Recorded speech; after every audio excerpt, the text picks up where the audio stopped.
Welcome to Holy Health, the podcast where cutting-edge health insights meet timeless biblical wisdom. Join us as we explore the latest in wellness, fitness, and mental health, all while grounding our journey in the spiritual truths and guidance found in the Torah. Whether you're looking to nourish your body, mind, or soul, we'll help you live a life of balance, vitality, and faith. Tune in to discover how to achieve holistic health through the perfect blend of modern science and ancient wisdom. Let's dive into the fullness of life, body, and spirit together.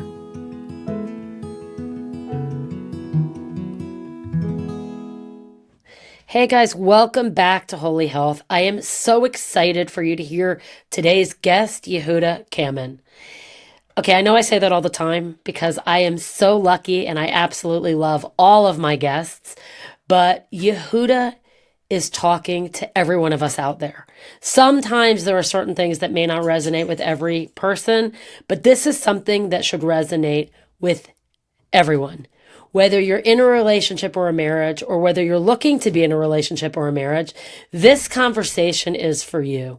And so much of what Yehuda talks about really did apply to my own marriage. And I'm luckier than most people because thank God I was married to someone who's a good person, who's a good father.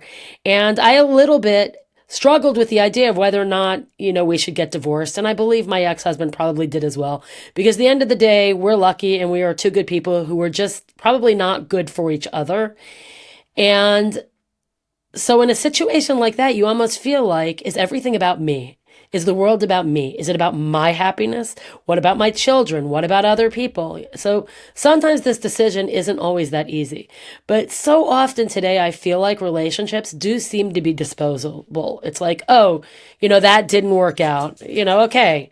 And it seems like people are much quicker to get divorced. I'm not judging anybody. I'm not judging anybody's, marriage. But I think that many, many marriages today could be saved if people listen to and possibly took Yehuda Kamman's course and listened to the things that he's talking about, because so much of what he was saying really did resonate with me.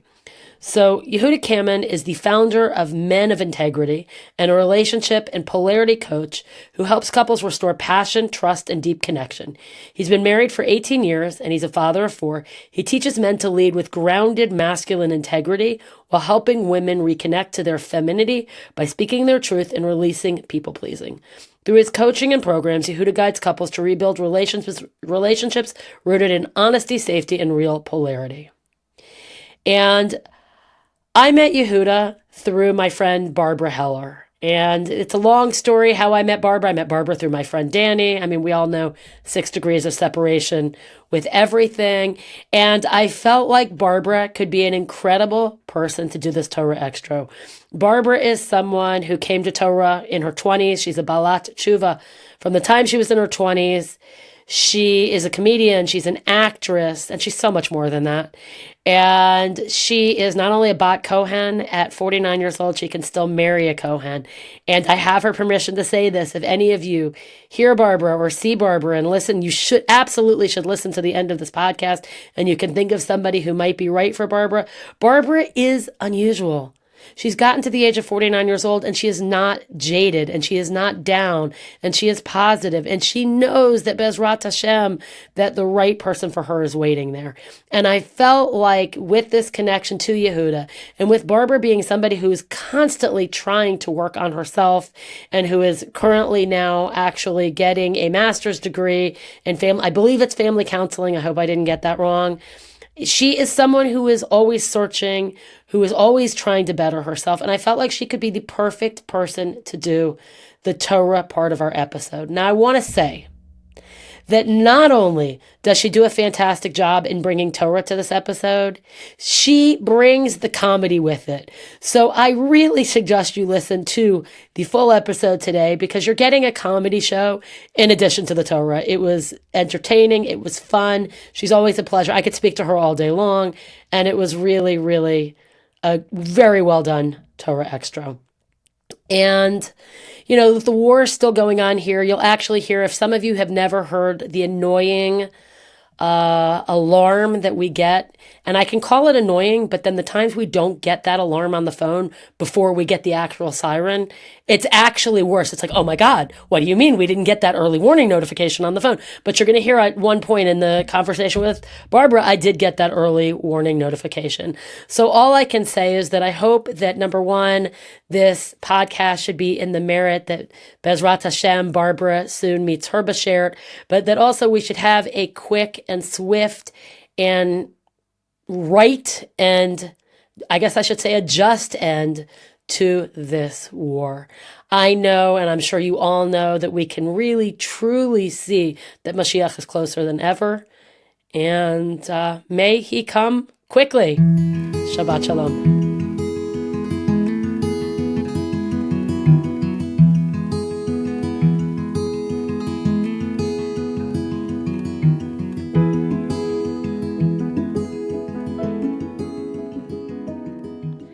Hey everyone, welcome back to Holy Health. I'm really excited to have Yehuda Kamman with me here today. We are hoping there's not going to be a siren. We are in the middle of this war with Iran right now. We're hoping for the best. But I'm really excited to have Yehuda here. And thank you so much for joining me today. My pleasure. Thank you for having me. I really appreciate it. Thank you.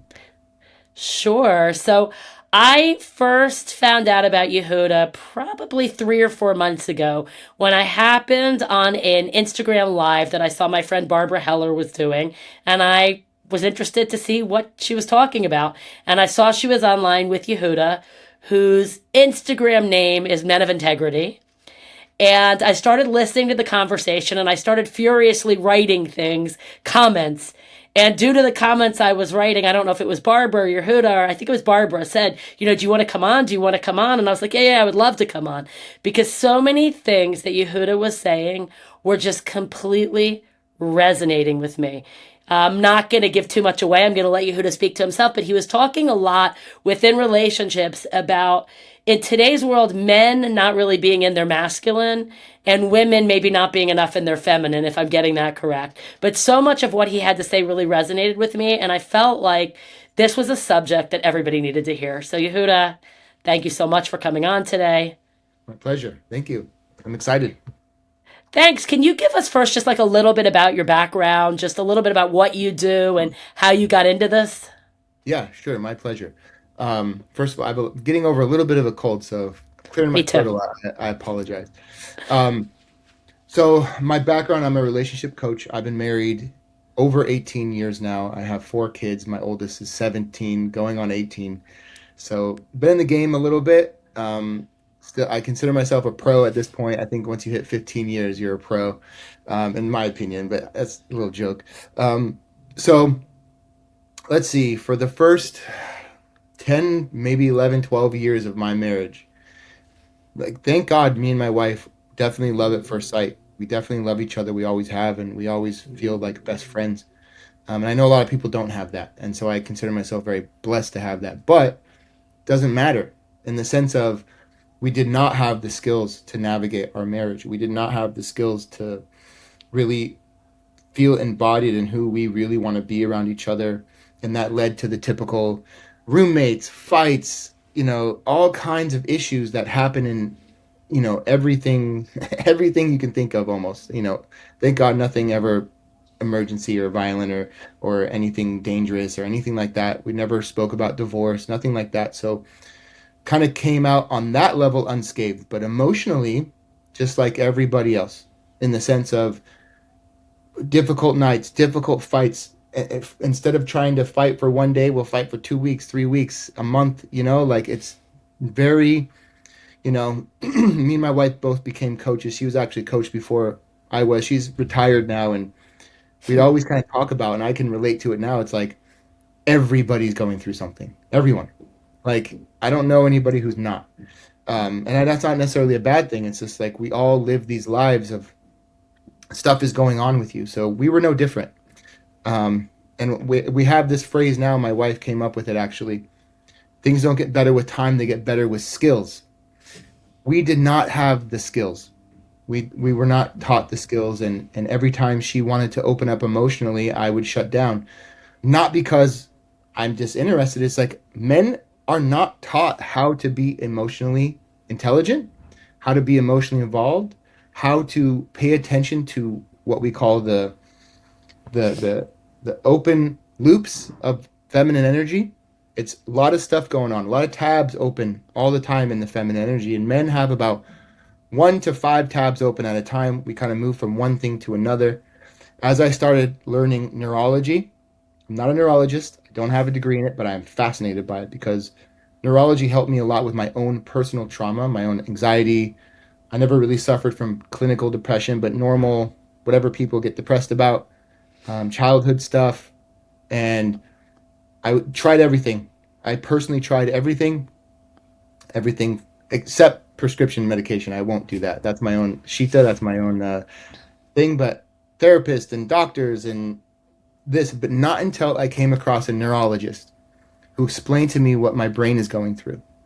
And to me, that really resonated with me. And then I started applying that neurology to my relationship. And I started to learn that with women in particular, they are right and left brain dominance at the same time. Hmm. Men move very slowly between the right and the left brain. And I'm like, okay, what does this mean emotionally? It's like, whoa. When it comes to the processing power, women are 8 times faster than men. 8 times faster. Oh, wow. So when they are ready to be emotionally available and need to unload and need to talk about it, need to connect, they're running at a speed 8 times faster than men. And so we're catching up. We don't know what to do with like, well, first I felt like this, and then this happened, and then I wanted to talk to my friend about this, and then my mom called, and men are just like, what? What's happening? And then the women interpret that as he's shutting down, he doesn't care. It's not true. Overall, we use it as an excuse. Yes, men will use it as an excuse, and they will rely on that slower software that men have. And unfortunately, they use it as a weapon. But that's where I come in and I teach them the skills not to do that. And so I started learning these things. And then I started hitting this concept of polarity with a certain coach that I came across. And she really broke down like, in order to help your wife's nervous system in all these open loops and your lack of accountability that you do as the masculine, somebody needs to be in charge of this relationship. Somebody needs to take the lead. And women have a beautiful survival mechanism that God gave them with this boosted up software system, 8 times faster than men. If no one's taking the lead, she will. Not only will she will do it 8 times better than you. But what happens if she's doing it 8 times better and faster than the man in the house? She becomes stuck in her prefrontal cortex, front part of the brain, which is the fight or flight mode, which is her masculine. She becomes stuck in her masculine energy of doing things very right, very planning this, doing this, having this plan, having this structure, having it all taken care of. And the man, I don't mean this as a negative thing, but it sounds a little negative. The man becomes passive and lazy about it because she'll do, okay, I have to deal with her being critical and stuff. Like, well, she's taking care of everything. But huge resentment. Her heart closes down, her body closes down, her sexual energy closes down, and then you have all this unkempt resentment in the energy fields are like, he doesn't care, he doesn't pursue me, I have to take care of everything, and it becomes, she's very masculine, he becomes passive and feminine. So this is a little It's bit of the science, how it no, works. but it's crazy because you were describing a few of my friends' relationships who are married, and you're describing, I almost feel bad to say this because I have a very good relationship with my ex-husband, and many people who listen to this might know my ex-husband, but you were describing a lot of what I found difficult for me, right? Is that I felt like I had another child. I felt like, and I'm sure he's got plenty of his own complaints and issues that he had with me. But I hear what you're saying and I'm just nodding my head because so much of what you're saying sounds so familiar, not just in my own relationship, but in so many of my friends' relationships. I would have to say the vast majority of couples are this way. Not because they want to be. We as a society, as a community, even let's say Jewish community, and even secular community, we're not taught how to handle this. Nobody talks about this. Nobody. people are waking up about it now for sure, and it's definitely making its It's the rounds. opposite. I don't mean to interrupt you. It's the opposite. Where American society, Western society is telling you today, men should be more feminine and men should be in touch with their feelings, and they're actually telling you almost the opposite thing. Hmm. Yep. Right? Isn't And that what metrosexual is all about? Like, you have these men that are not like masculine men anymore. yeah, and there's a very beautiful part about a woman being in her masculine and a man being in his feminine, but that has a lot to do in particular with parenting and nurturing. Like when a woman is parenting, that's healthy masculinity. She's got to be on top of it. She's got to make sure those kids are fed, changed, safe. That's masculine. That's leadership. She needs to be in her masculine. And a man, when he's nurturing, when he's in his feminine, is a lot, people don't know this, is a lot about what I talk about, but people don't understand it's a feminine thing. What do I do? If my wife is on the other line right now and she's having a hard time and she wants to, what I call clearing off the counter, I'm holding space for her from a kind part of my heart and letting her be emotionally vulnerable while I keep her safe.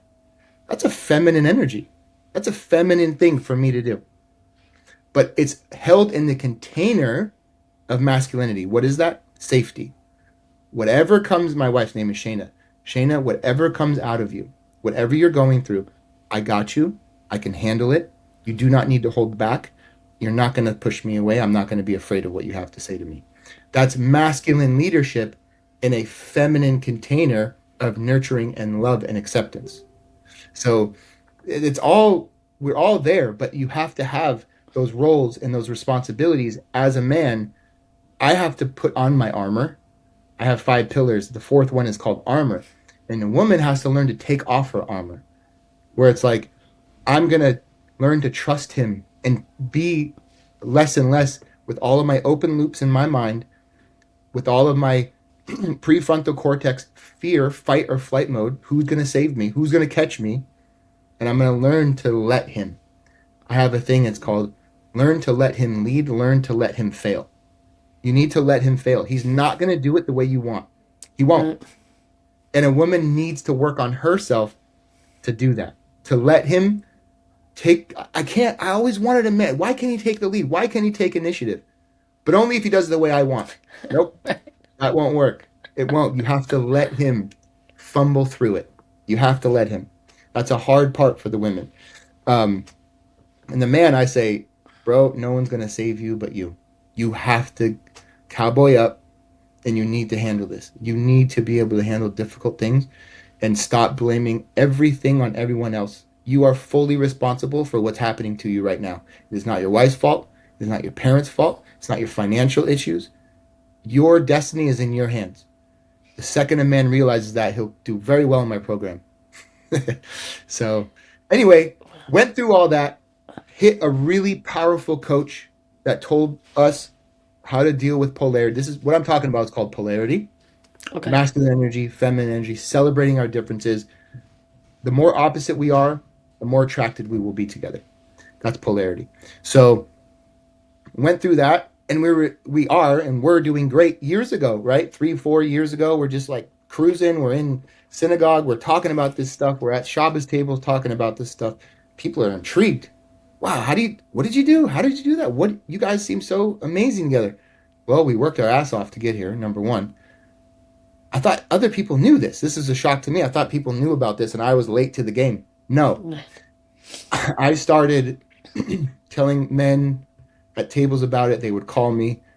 I got enough men interested. I got invited to a men's group, a couple different kind of men's groups to talk Mm. about it. And Dara, let me tell you, they were women's groups. It was a bunch of men sitting around complaining, not doing anything with themselves, and trying to be all emotional. When men release too much emotion and complain, they release estrogen and suppress testosterone. That's Oh, also wow. biology and neurology. But when a man has a goal and reaches it and is celebrated, he releases oxytocin and testosterone, which makes him more confident and actually literally helps him be more masculine. So I was I was like, this doesn't make sense. I'm starting my own men's group. And I called it Men of Integrity. And I started inviting people to my house in backyard barbecues. and it grew to about 70 people a week.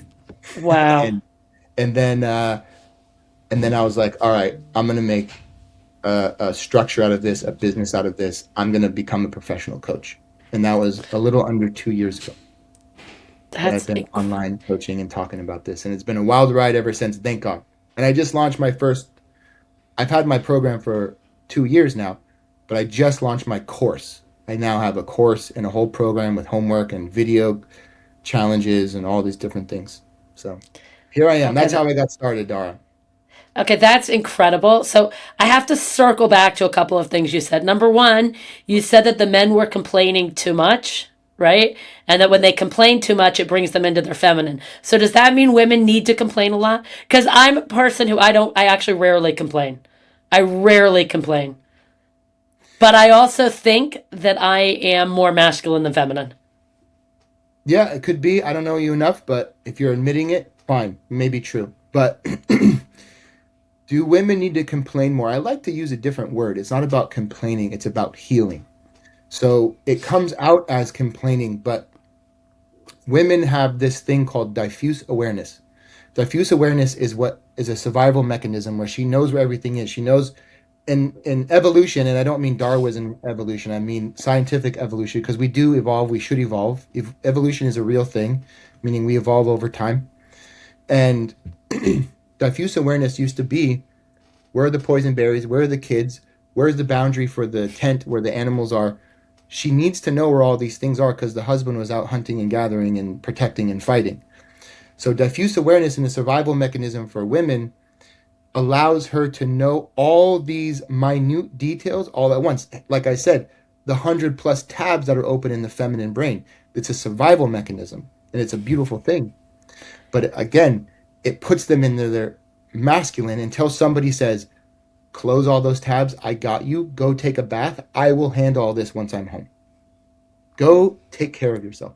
Nobody's teaching men to say that. Nobody's teaching women to accept that. Right? It's true. So Yeah. when a woman complains, like you said, it's more of a healing process. It's you decompressing from being able to hold all of this stuff all day long. You have to let it out. For example, men create 97% of their cortisol and obviously their testosterone, but they have a 97% higher capability of handling stress than women. We create our ability to handle stress through testosterone in our testicles. So we have 97% more strength to handle difficult things than women do. Women create their cortisol and their stress hormones in their thyroid, which is in their throat. It's also dealing with weight fluctuation, hormonal fluctuation, and they have 3% compared to men. But when a woman is forced to handle stress, they burn out. In order to Yes. bring that cortisol down, they need to vent about it. They need to talk about it. They need to emotionally release. They And need I to. that is probably why so many women have thyroid problems because you've overstressed your thyroid gland. Yes, exactly. That Men is are men fascinating. are literally designed by Hashem. But even if you look scientifically, we are designed to handle stress. We are able to go and do crazy, wild things and decompress about it in a few minutes, few days, whatever. Women hold on to it for years, years and years, unless it's been processed properly. So, yes, Oh my it's not about gosh. training, it's biology. You must get this out. And women and men must understand you need to hold that space for her. You have to. Or else you're going to have Okay. resentment, have a shitty marriage. Wow. Okay, so you mentioned five pillars. You mentioned five pillars, and that something you said was like the fourth pillar. Can you talk a little bit about these five pillars? Like just a Yeah. brief overview? Yeah. So my program is based off of, I have a 3 month program of a course, live coaching, and one on one, depending on what you sign up for. And it's based off of 5 pillars that my wife and I designed based off of our own life and what we've seen successful throughout the years with ourselves and obviously people that I've worked with and helped. So, first one is mindset. You need to be able to understand that you are capable of change, that you do not need to be, they can't teach old dogs new tricks. I call BS on that. You have to be able to change and evolve. You can't be stagnant. Um, there's a gentleman by the name of Myron Goldman, and if I'm quoting him correctly, I'm probably butchering it. It's like, if you have activated energy who's curious and want to grow, that same energy will come back to you. You will be expansive. If you have stagnant, this is the way I am, this is what I'm taught, this is where I'm Right. staying, that's the energy that will come to you. And I'm sure he didn't make that up, but I learned that actually this morning. I was learning something by him, and he was talking about that, how to bring this energy towards you.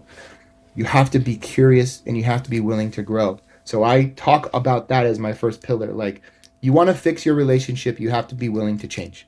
And in order to be willing to change, you have to have a positive mindset. You have to have affirmations. You have to know that I am going to and want to be a different husband, a different wife.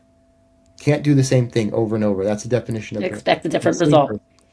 Much like we do here in Israel. You cannot do the same thing again and again and expect a different result. Yep, Yes. that's the definition of insanity or stupidity. Exactly. Yeah, Okay, yeah. pillar number two is called keeping your word, which means being very consistent and reliable as a man and learning how to learn from your pleasures, speak from your pleasures and your desires as a woman. That's what it means, keeping your word. A man needs to be able to keep his word that he's going to do these things consistently. A woman needs to be able to learn to no longer husband please, people please, no longer be afraid to speak about what she wants and about his reaction. You know what? I don't feel like cooking for 20 people this Shabbos. Don't invite them over. If you want them over, you can cook for it. I'm going to go hang out with my girlfriends. I love you. I believe in you. You can do it. But don't just assume that that's what my role is, because that's not my desire. I feel miserable. I have a horrible Shabbos. I don't want to do it. Or if she loves it, good for her. Let her do it. Right. Awesome. It's awesome. But women are so conditioned to not be loud, not speak up, not speak from their desires, not talk from their heart. So pillar number two is I walk them through how a woman can start to learn to do that, how a man needs to be consistent, disciplined, and curious consistently. Number three is boundaries. You have to be able to put up healthy boundaries with each other because you're going to trigger each other. It's going to be triggering work. You're going to say stuff that could be very painful to hear, stuff she's been holding back for 10 years of marriage. He's going to Right. say stuff that he doesn't want to even bring up because he knows her reaction. Well, you have to put up boundaries to you have to build the boundaries and slowly move them, move the goalposts on purpose. Like, a Right. lot of people, therapy teaches you, yes, put up boundaries, put up boundaries. My work says you got to put up boundaries, but someone's got to lead those boundaries. Somebody, and I look at the man, hence men of integrity, to say, I'm not, like, if it was me talking to my wife, I'm very triggered right now. I'm not ready to finish this conversation. I feel very hurt about what you said. That's a boundary. Healthy. Good thing that I did, because a lot of people don't do that and they keep going and they keep getting pissed off and they boil over and it becomes a fight. But you know what, Shayna? In 1 hour or tomorrow morning, I'm coming back after you.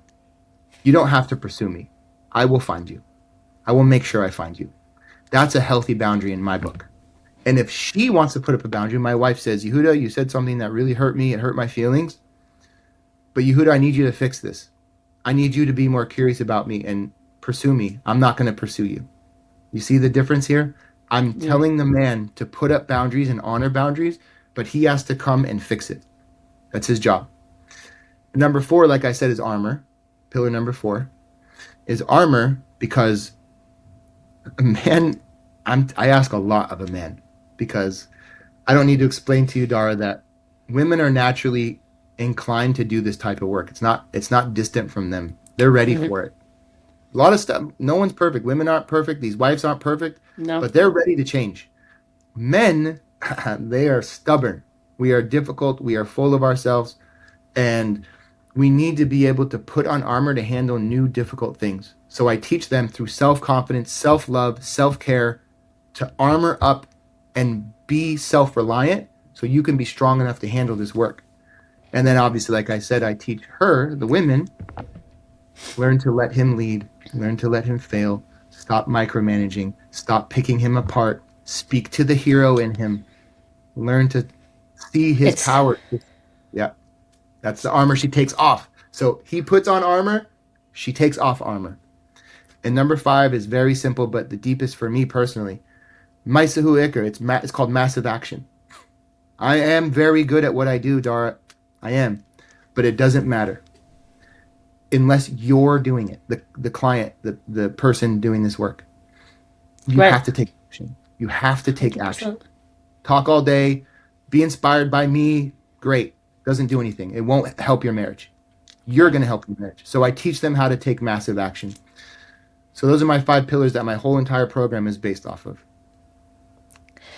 Listen, it's fascinating. And do the feminists in America come after you? Like, you get flack on your posts and on things from people saying, oh, it's not true, because I it's have. just I have. I agree with what you're saying. And I think it's true because I can tell you that even though I'll tell you I think I'm more in my masculine, I've always said I need a man who is stronger than me.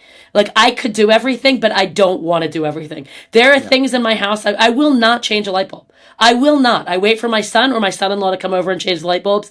Like, I would never take out the garbage, except that if I didn't, I'm only here with daughters, the garbage would never get taken out. Like, I'm sorry, I grew up, my brothers took out the garbage, I had to, like, help my mother cook. Like, I just think taking out the garbage is a man's job. Like, so even though I do think that I'm someone who's, like, more in my masculine, I've always said I need a man who is, like, stronger than me. Like, I'm only attracted to men who are very masculine. Yeah. I mean, to answer your question online, it's like, yeah, of course I've had comments and people say stuff and then I hit them with a little bit of logic and they go away. But the vast majority of my feedback is like, no one's talking about this. Thank you. Right? That's mainly my feedback. And I kind of say a simple line and sometimes it changes, but it's overall this concept. Show me one woman on this planet, no matter where you come from, unless you're like really indoctrinated into some full on bullshit. But unless that, show me one woman on this planet who does not want to feel safe. Show me one. I challenge you. Right? Show me one man on this planet who does not want to feel respected and admired. Show me one. So that's like when you show me that and you show me a society that operates outside of that, what she truly wants deep down to feel safe and held and protected. It doesn't matter from who. She Every woman biologically wants to feel that. They need to feel that. Look at the way our bodies work. A woman, and I'll use wild animals, a cow in the Serengeti will stop giving birth if she senses a cheetah around. She will literally stop giving birth. She needs safety and relax energy in order to give life. Women, we're all animals. We need Women need safety and reliability in order to thrive within their own energy matrix. 100%. That's a biological fact. Men release testosterone and are able to grow and protect if we feel admired and appreciated. So that's all I have to say, like the feminist or whatever. Like, show me one woman on this planet who doesn't want to feel safe. I don't think It's it exists. really true. Do you see a difference in people or relationships from different societies or different areas or different, in other words, when I look in general, like in Israel, so because most of the men do the army and they're in combat units, so they, in my opinion, they tend to, at least when they first come out of the army, tend to have this more masculine, I think, but maybe I'm wrong. I mean, I don't know if you're even treating people over here. Like, I'm wondering if you see a difference at all, or you think that no, people are just based on social media, based on society, based on. Um, we're all. I think when you boil it down, it all is the same. Everybody in every society. This is more of an evolutionary biological issue, but I do have like a funny observation that I have noticed, and I do have quite a few Israeli clients and people that I have helped, and they're all over the spectrum. of like where they land on their masculine, feminine. But the funny thing about Israel, this is what cracks me up about Israel. And again, don't hate me. I love you. We're brothers and sisters. This All is good. half of it. This is half of a joke, half of an astute observation me and my wife laugh about. The men in Israel train to rip your throat out, and they will protect and provide and save like their family, right? So that's very masculine, right? But they also they also like go out and they have these fancy shirts and they pierce their ears and they do their hair for an hour and they go and they like like dress with fancy clothes and like wear cologne. That's very feminine. It's very feminine to be like into yourself and into like your looks and how you look. So it's a very funny, astute, like the most masculine teddy bears like care about what they look like all the time. I know that's just an observation of Israelis in general. Okay, so it's funny because those are not the Israelis that I know. Of course, there's all kinds. I know, but Yeah, yeah, yeah. stereotypical. Don't mess with the Zohan, like Right. stereotypical Israeli. Yeah, yeah. I know. There's all kinds on the Yeah. spectrum. And then the Yeah, but you women, are right. But there is an element to that. I think, especially in more, probably, again, no one come after me, but like the Tel Aviv area, the more Markaz area, like area where like it tends to be more, people not dress that up to America go out too. more. And Yeah. And then the women are funny too because you have these like beautiful, feminine, dolled up, like beautiful, taking care of themselves in a very feminine way, Israeli women, but they will rip your head off, that's true. in like an argument, and like they don't back That's true. down. They're very opinionated and speak from their desire, don't hold back. They don't care about people pleasing. That's very feminine. But like it's done in a very masculine way. They do it like men. They do it very tough and rough.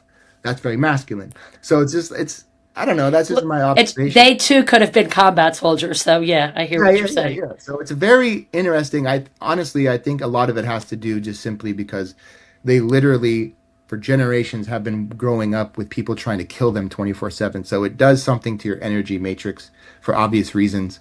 You have to have a lot of masculinity and counteract that with hyper femininity, hyper masculinity. So whatever, just an observation. It's kind of to me, it's cute. No hate, no shade, nothing. It's just Right, cute. right. It's No, very no, endearing. definitely. Yeah. So, do you think that social media has brought about a lot of these changes? Because a lot of what you're talking about almost sounds like back in the 50s, the typical household tended to be, I think, the father went out to work, the mother stayed home, she took care of the kids, she cleaned the house, she did whatever, what like a more typical roles. And do you think it matters in today's world where you really need both parents working in order to financially get by? And do you think social media has had an impact on some of this? Do I think social media has an impact on it? Sure. Yeah, of course. It's I don't know, the whole nuclear family, like I don't want to get all into it. To me it's not a conspiracy theory, but the whole concept of dual income and feminism and all these different things that were introduced for a business reason, for structure reason, to kind of double tax people. And Mm, the taxes went up, the wages did not go up. We used to a man used to be able to work in a factory and support his whole entire family on half an acre of land in a four-bedroom house. Just one job, some guy in a factory building cars. It used to be like that. And then, unfortunately, corporations got a hold of like, wait, we can be double taxing. Let's put this whole concept of everybody's the same. Everybody go out and work and double tax. And again, I'm not that's against women working. That has nothing to do with what I'm saying. But it has to do with what was forced upon us throughout a couple generations, starting in the that's 40s and 50s. that's Um, so interesting. And I personally like a good conspiracy theory, so I'm okay with anything anyways. But yeah, that's I mean, to me, it's not. really interesting. You can really back it up to what it used to be like versus what it is now. The taxes and the salaries have stayed the same, and but the workforce has doubled. So it's not good. You can see like you leave parents with nannies. I mean, sorry, you leave kids with nannies, both parents have to work. Those kids aren't being raised by one of the other parent, and it's just this trickle down effect of everything that's happening. There's a lot of data behind this. It's not just like it. I know it sounds like a conspiracy theory, but it's just economical facts. Um, so anyway, maybe that's why I think it's become a lot more feminine. Yeah, social media has contributed to this significantly because we're being fed consumerism. We're being fed like consume, consume, take, take, take, and that kind of distracts you from self work. That you need to be working on yourself, working on your relationship, working on self improvement, and it kind of distracts us from kind of the inner work that we all have to do. So yeah, hopefully that answers your question. Yeah, yeah, no, no, totally. And do you think, for example, I always used to make jokes that I could be a good mother from like 1 in the afternoon to 6, like until my kids went to bed, but I couldn't stay home with them all day long. Like, I don't like to stay home. I was always the type, like, I was really good at like taking them places, but I wasn't great at sitting home and sitting on the floor and playing. But I'm wondering if that has to do with society versus is that really who I am? Does that make sense? Does that make sense what I'm trying to say? Kind of. I'm Like, not is that exactly sure. me? Is that really my personality? Or is that because of this whole societal issue of saying, like, yeah, everybody has to work and you shouldn't want to? Like, I know, like, I used to make jokes, like, oh, I hate children. Like, I love my own. But I was so much better at like doing all the fun things with them, like taking them out, taking them places, taking them hiking, taking them, I would get in the car and drive to the north but I wasn't great at like staying home and like doing puzzles on the floor. Like that would hold my attention for all of 6 minutes or even doing homework. I'm like, I went to school already. Your homework's yours. Like, after about like second grade, it was like you either did your homework or you didn't. I didn't do it with you. And I'm wondering if that's really me or is that more society? Um, sounds more of a you thing in the sense of also it's very feminine to want to go out and do things with your children because you're bonding with them in a deeper way. Homework and stuff like that is like working for the man, in my opinion. it's, it's true. But but it sounds like you really wanted deep connections with your children. Oh, To okay, good. me, I like that.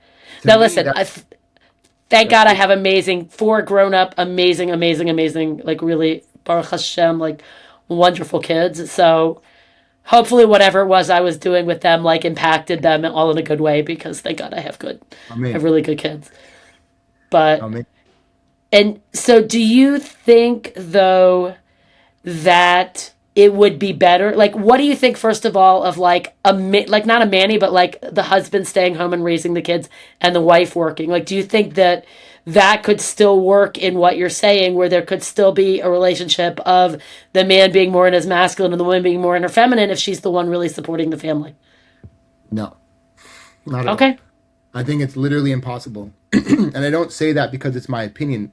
Again, I base all of my stuff off of science. So the way I break it down is like this. When it comes to work and making money, a woman can work, but shouldn't have to. Oh, I like Meaning, that. so if I'm working, right, and I'm making my living, I'm supporting like I do. My wife's retired. She doesn't ever have to work again, right? That I made Amazing. sure. I'm making sure of that. So, but if she writes a book next year and it sells 10 million copies and she made $10 million, she now just made tons more money than me. Now she has more Right. money. Does that put her in her masculine? No. It just means that she has a resource that worked and it's her passion. But if she's struggling to write her book and get it off the ground and I'm investing money and things are happening, is she happy? Is she in her feminine? Can she drop it? Am I relying on that book sales to survive? That's where resentment stuff starts to happen. This is where polarity gets mixed up. When you have a couple where it's like the reliability is also on her to support and protect. So if the reliability is on the feminine to support and protect, biologically, there is no way she's going to be able to move out of her prefrontal cortex, out of survival mode, and into her femininity. It won't happen. And I didn't, that's not me saying that. I can show you neurologists who talk about that. So the way I break it down is like, yeah, women could work and even make more money than the husband, but because she wants to. And she could turn it off tomorrow. And he's just as much as a leader. He'll handle it. No stress. I got you. You go do whatever you want. I got this. That's healthy polarity. That's like you could have CEO women's best-selling authors. You could have anything she wants to do because she wants to, not because she has to. That's where people get mixed up in when I say no, because people have asked me the question a lot of what's the working situation? How should men and women work? Men are designed to slay dragons. We are physically capable of hunting a tiger better, faster, quicker. That's our job. Women are I like it. designed to nurture and educate and bring that heart energy. Women are psychic. They have to bring this educational energy to the home and to themselves. I didn't make that up. God made that. It's not how I designed it. I didn't design it. So when you go against that, this is where your relationship gets all screwed up. This is where your neurology gets all screwed up. Your hormones get all screwed up. So it really affects everything that you do. So Okay, I kind of look at it like this. Take me and my wife. If my wife decided, and she might actually do it. She might actually do it. right.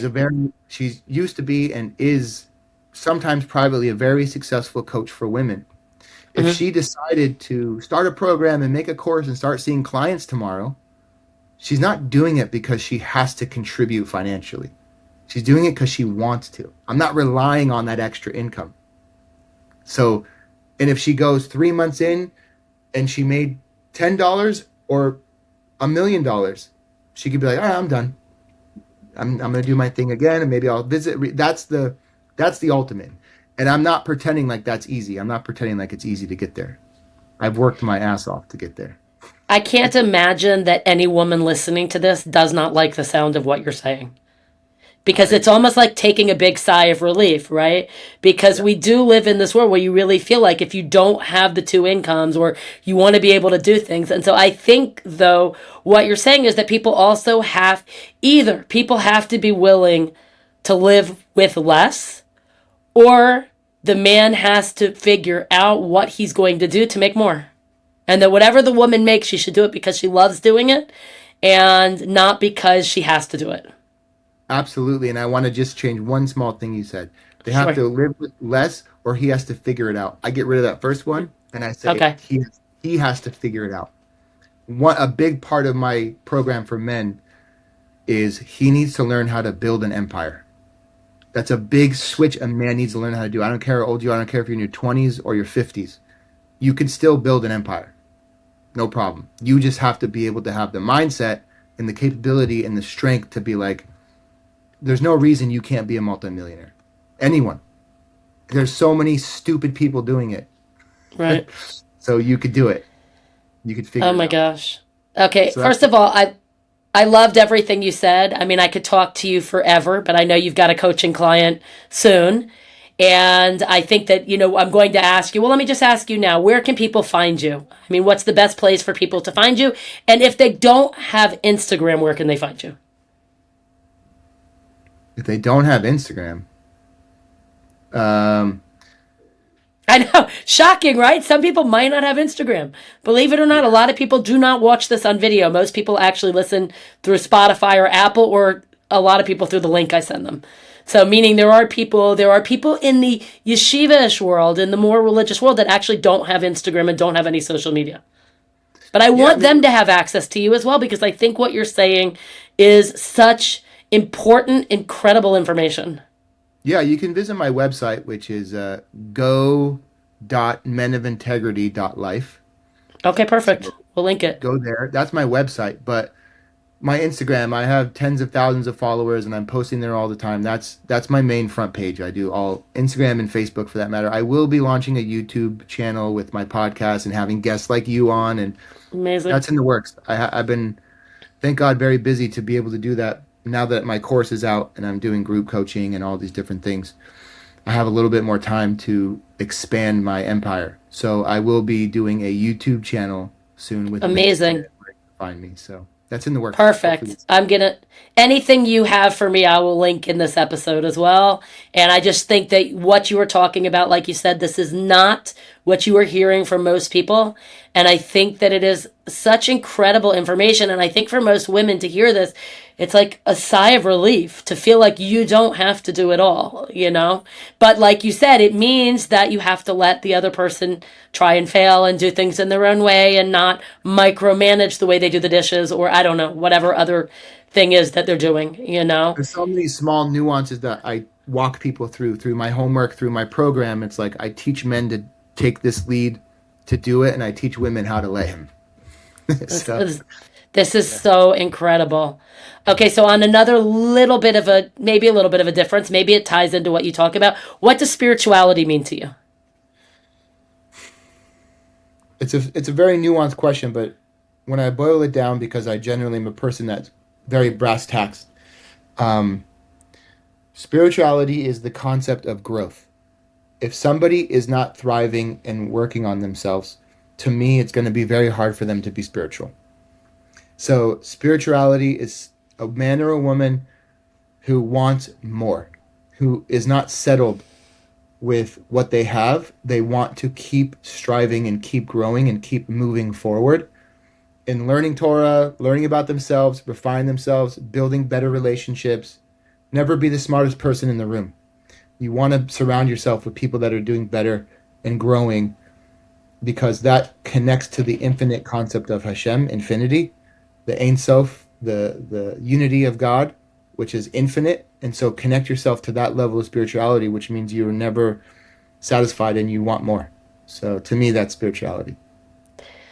That was really, really well put. That was definitely not even similar to an answer anybody else has ever given, even though this is a question I ask every person. Sometimes you get, you know, a lot of people talking about similar things.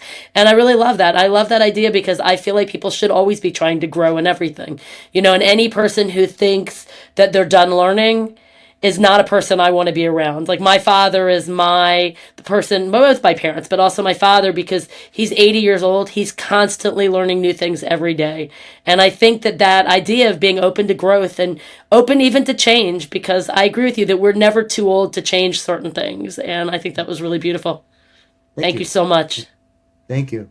I really had a blast. Thank you so much. I appreciate it.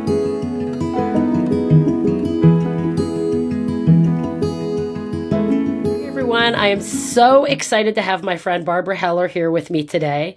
Barbara is the reason that I met Yehuda, and I just felt like she would be the perfect person to come on. She is someone who loves Torah, who is an extremely spiritual person, and I felt like she would be the perfect person to talk about what the Torah has to say about healthy relationships. And if she wants to share a little bit about herself, she can do that as well. Sure. Thank you, Dara.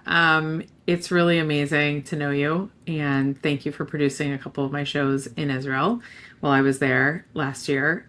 You really walk the talk of Torah, and for those of us who know what that means, you know what that means. And it's really, really rare. So thank you.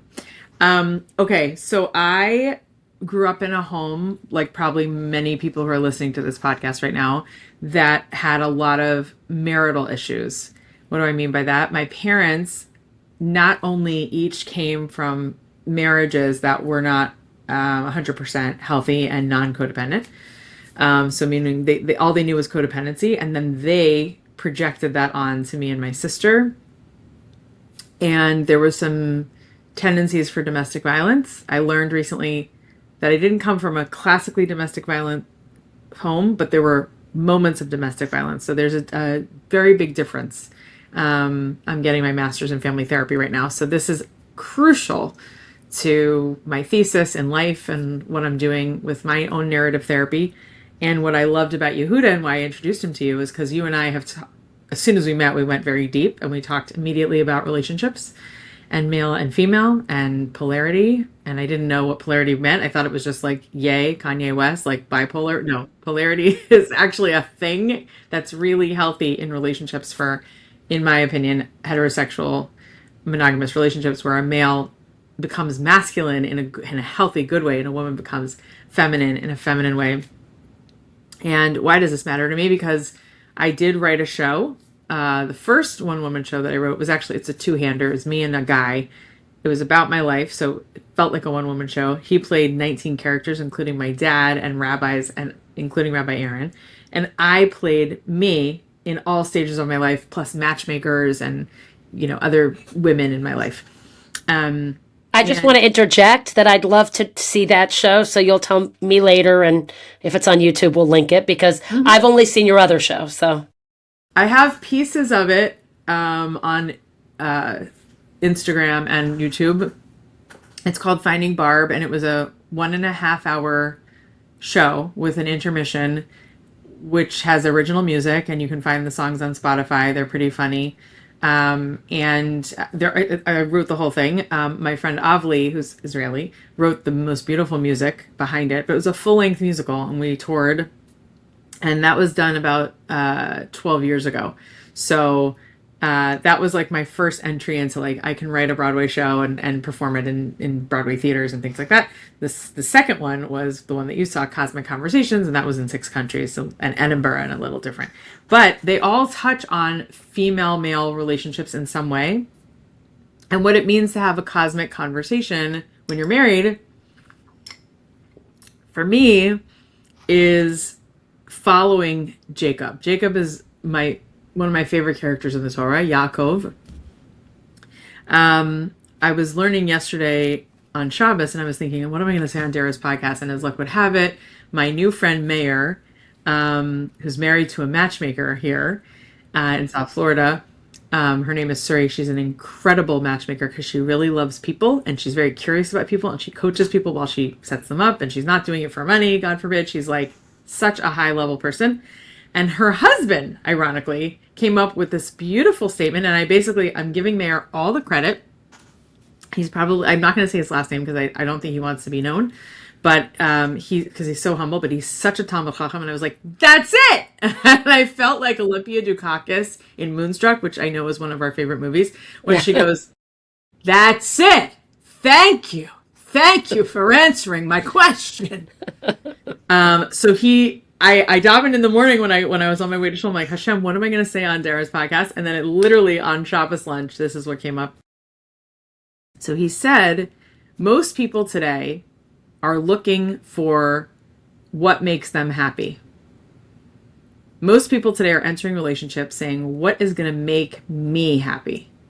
I want this kind of look. I want this kind of personality. And we plan and God laughs, right?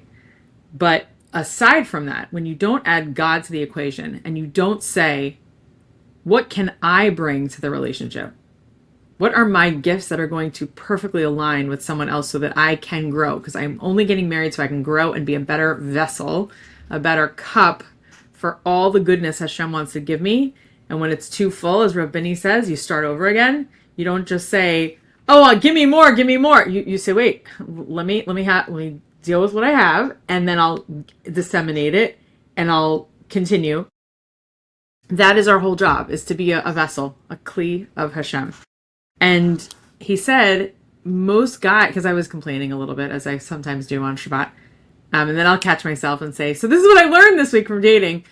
And I always say, like my sister says to me, what are you a match for this week? Like, are you going to be a match for your perfect aligned partner that you can grow with? Or are you just going to kvetch and say, oh, he didn't have this, and he didn't have this, and he didn't have this? Like, how are we dating? How are we? And I know that the reason I haven't met my person yet is because I'm still growing. I'm not one of these people that's like, well, it's all the guy's fault and they all no, like obviously there's something I have to still get. Or maybe sometimes I pray for my partner that he'll get out of his bad marriage, God forbid, if he's in one. Or, who knows? Maybe in this lifetime I'm not supposed, I don't know. I don't know, as Danny Cohen would say. I just don't know. What do we know? We don't know, Barbara. Barbara, we don't know.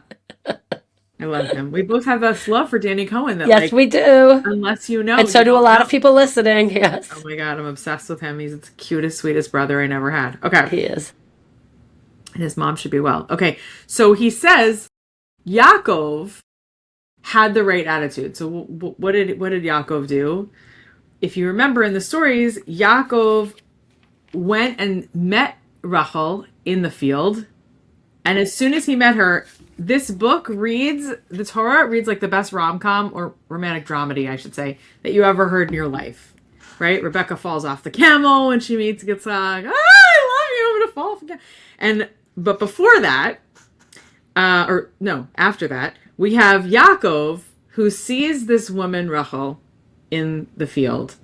And he starts crying and he runs up to her and like, he's not Shomer Gay, kisses her. Like, not cool, Yaakov. Like follow. Well, Derabanan wasn't a thing yet. We didn't have 613 mitzvahs, but apparently they like lived them. So like, what's going on over here? I sound like Candace Owens. Like, what's going on over here in Israel?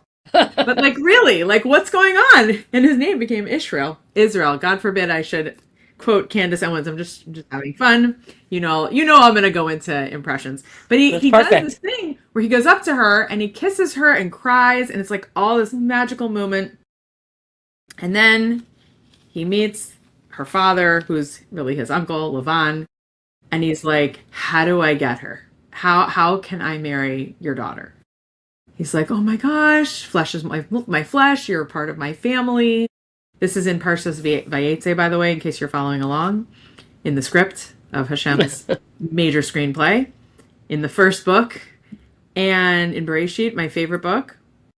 And then Laban says to Yaakov, just because you're my relative, should you serve me nothing? Which is such an ill thing to say to somebody. Yes. So we start to see, dun, dun, dun, his red flags. And he should have been like, dang, my future father-in-law's got some issues. And then he's like, what are your wages? Right? Laban says to Yaakov. Yaakov's like, money? Wait, what am I supposed to do here? So eventually, Laban says, you can have my daughter, Rachel, but you're going to have to work for me for 7 years. He's like, dang, that's a long time. That's a long time. But besides the fact, we're not even going to get into the fact that Laban was so cruel that he switched Rachel and Leah. And if you know the story, not to give too much away of Act 2, like, you know. In case no one here knows the story. Right. Oh, okay. No one? No. Okay. I'm being sarcastic. No, I'm sure none of you know the story of Lavan. If you were like me 24 years ago, where you didn't know there was a Yaakov and a Lavan. That is true. There might be some people that are like, who are you talking about? Who's Jacob? So there's this guy named Jacob, one of our forefathers, all monotheist forefathers, whether you're Christian, Jewish, Muslim. We all come from the same family. Everyone's a little bit Jewish, which is a song I wrote. And we all come. You know it very well. It was in your house. I do, exactly. So, you know, we all come from these people, these crazy, wonderful, amazing, horrific stories. And Lavan, this father-in-law, says to his future son-in-law, Yaakov, you can marry my daughter, Rachel, but you're going to have to work for her for 7 years. So the point that I wanted to get to, which is based on what Meir says, is Jacob loved Rachel, so he said, let me see if I can do Yaakov's voice. I will work for you for 7 years.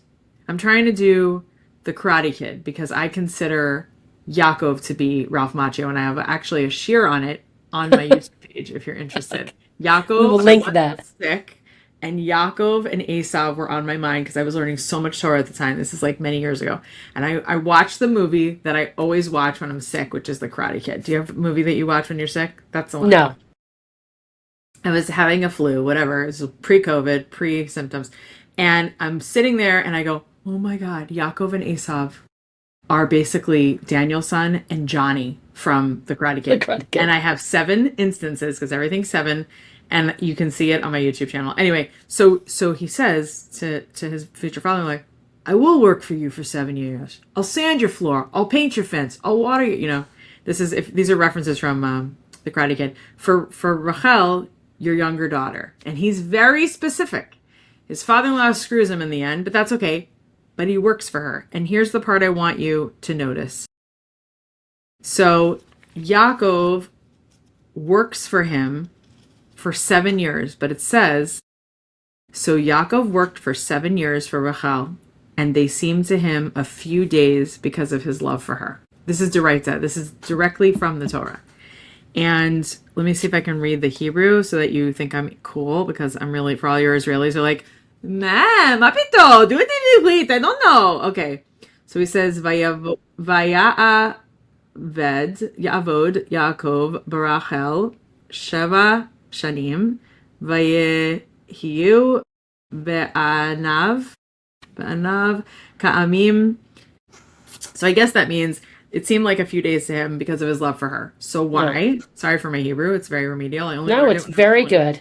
26 years old, thanks to Rabbi Fisher from Midrash Rachel. This is all you, baby. You get a little chalik in this Devat Torah. That's taking me a year to say. But you love it, right? Because But we do love it. It's going so fast. Nobody's ever entertained me this much in a Devar Torah. This is Oh, I'm so glad. fantastic. Well, I love I it. have very controlled ADHD, so I can do a lot of cool things with it, but I will go on tangents and then come back. So we're back. I like it. It's okay. I find this very entertaining.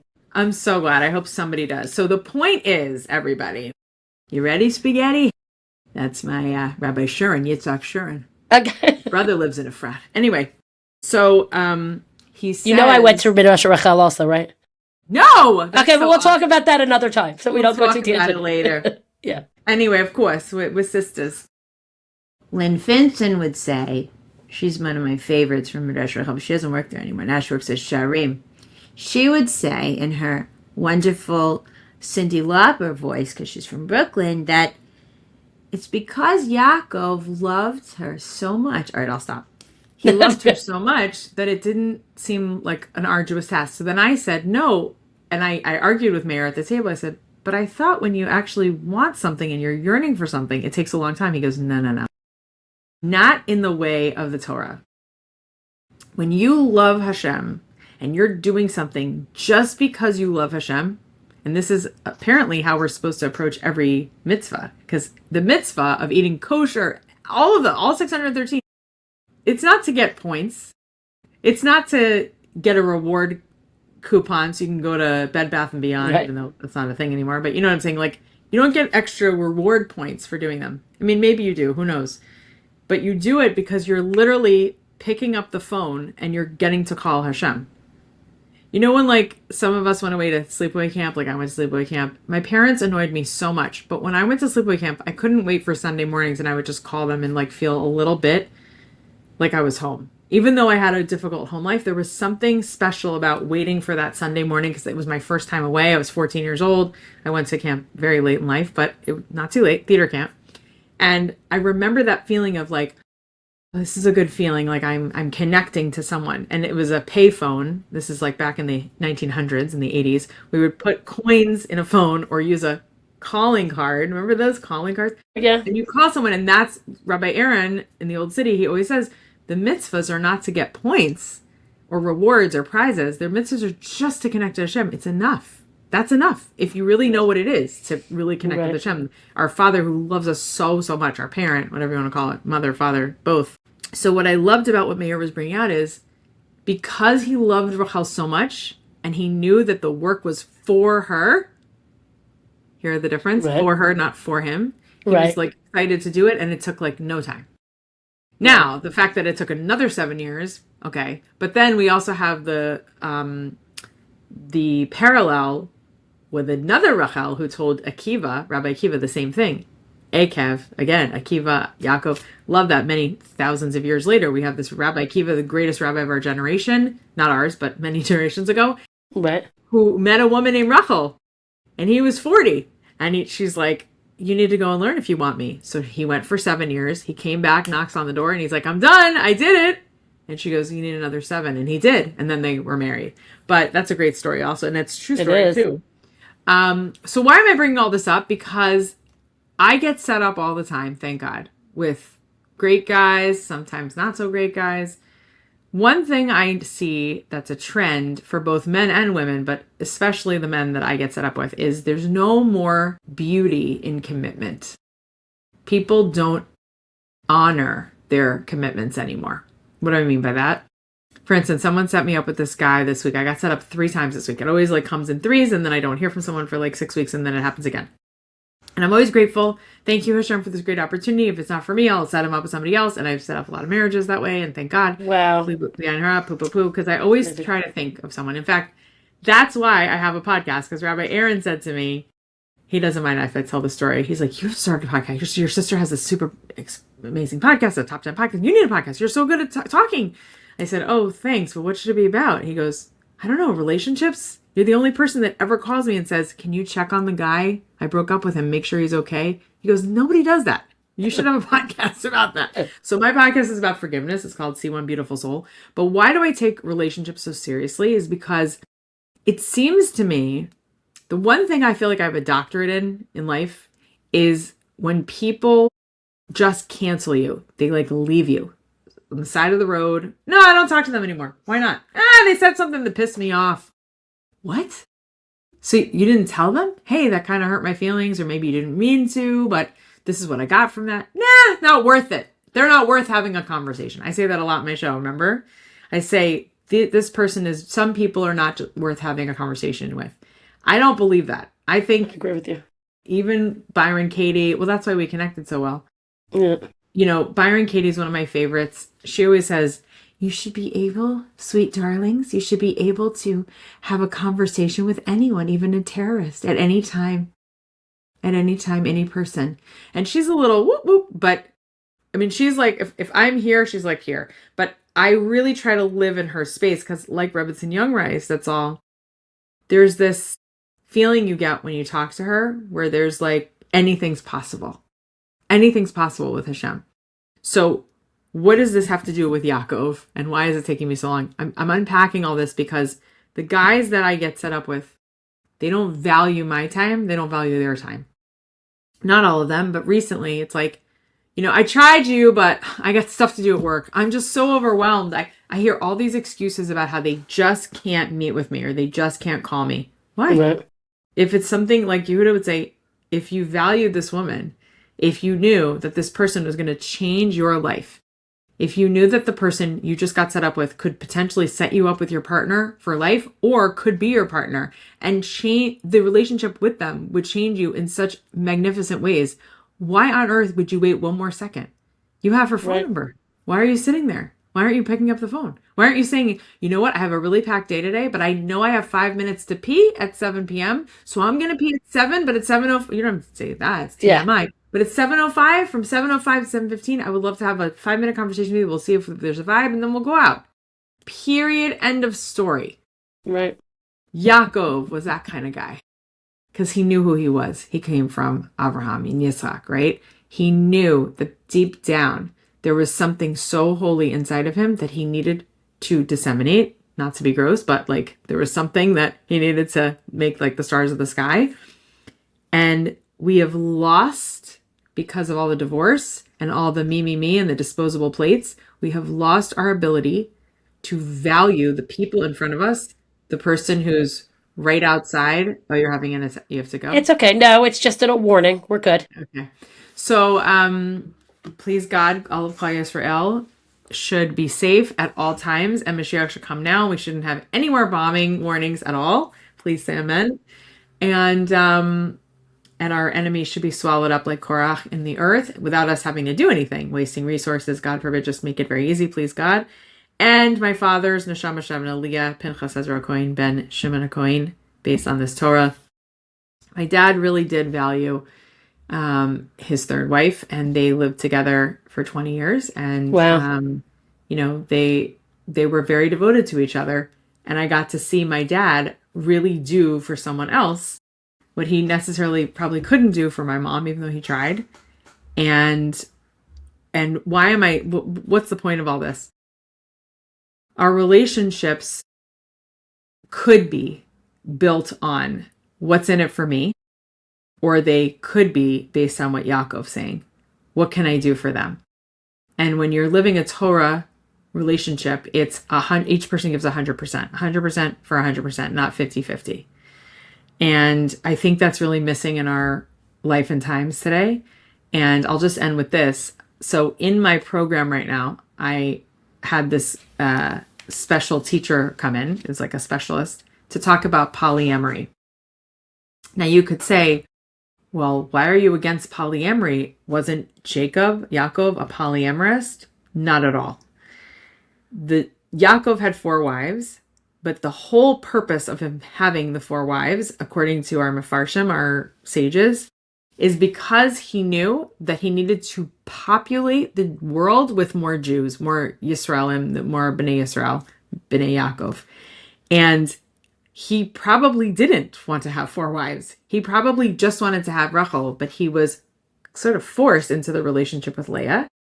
And we know from our sages that pretty shortly after this happened, we had a gezerah, a fence put around marriage where you can only marry one person at a time. And it still stands today. I don't know really any Jews that are married to more than one person at a time. And even though recently, supposedly, that gezerah was lifted, I don't know if you knew this, after 1,000 years, it was supposed to go away. I did not know that. It's not, no rabbis have said, oh yeah, that's cool. Well, we'll just do that. No, not at all. And the reason is because you can learn Torah for 5 minutes with the right rabbi and get the idea that the whole point of getting married is to have a better relationship with God, with each other, and then with yourself.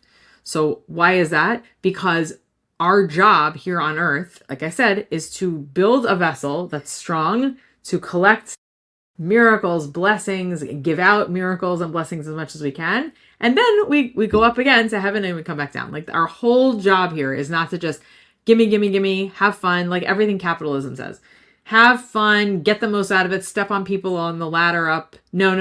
Judeo-Christian values is kind of the opposite of that. It's like, how many people could you possibly give to before you pass away? How much could you make? Rav Vinny would say, like, it's ridiculous. Life is so amazing. What are you going to do with it? Like, you're given life. I know you know who he is because he lives in your neighborhood. Yeah. A lot of people listening know who he is. Yeah. You're given 5 minutes. You have 5 minutes free. Rav Vinny would do like 17 things in that 5 minutes, right? That's what he taught me when I was 24. I was like, I couldn't not hear that anymore. Like my whole life was changed when I learned that. The prism. And then Rabbi Aaron, that's what's so good about them teaching together. Rabbi Aaron taught me, Hashem loves you. Hashem just wants to love you. His love for you is never going to change. It's always going to be the same. It's unconditional. I was like, really? Like I don't have to do to get love from him? No. But it's good if you want to connect to him further on a higher level and receive more, to do the best that you can and to give the most that you can to whatever the commandments are, like as much as you can in the most loving, giving way and like connected way. Oh, so then I couldn't unsee that. So, my life was changed forever. It's actually been exactly 25 years. I was 24 when I met them and I just passed the 24-year mark. So I have I'm finally a Baal Tshuva, I guess. So that's basically what I wanted to say. I think commitment is the most extraordinary golden ticket that people overlook all the time. I once heard that Taras Mishpacha, the blessings of family purity of like a woman going to the mikvah and not touching her husband and having to be shomer negiah and have him, fawn over her with all the other languages of love, with kind words, with acts of chesed, with, gifts, even just spending time together, like all of those things, just getting the relationship even more to a higher place. Like these are the things that we are commanded to do. And it's literally like a gold mine that people walk over all the time. And they don't even realize that it can literally make or break a relationship. So may we continue, all of us who are single out there, and even the married people, continue to really value our commitments in all of our relationships, but especially with those who we want to have romantic love with. And please God, be more like Rachel and Leah and Yaakov. Thank you so much. Not only did you do a wonderful job giving over Torah, you did it in the most entertaining of fashions. And I think that everybody is really going to appreciate that. And I just want to tell you that I do agree that for me, even as somebody who's divorced, it was almost hard for me to get divorced. And I spoke to a Rebbitzin about it because I also felt like, am I being selfish? Am I caring more about myself? What about my kids? This is someone who's a good person. He doesn't beat me. He's a provider. And it wasn't always easy. I know and him. ultimately, He's a great guy. Yeah. And ultimately it was okay. Like it was okay. Like we were meant to be together to have amazing kids. And and he's a wonderful person, but we really ultimately for the rest of our lives, I don't think we were right for each other. But I do agree with you that I think that this world is really about me, me, me, me, me, what's good for me. And the minute it's not good for me, people are turning things off and all of that. So, yeah. So thank you so much. This was really, really great. You're welcome. Have a great week. Enjoy the rest of Adar. You too. This podcast is for informational purposes only. Please seek guidance from a trusted healthcare professional. By listening to this podcast, you release Holy Health and all of its guests from all liability. I'd like to thank Yakir Abelo for editing this podcast.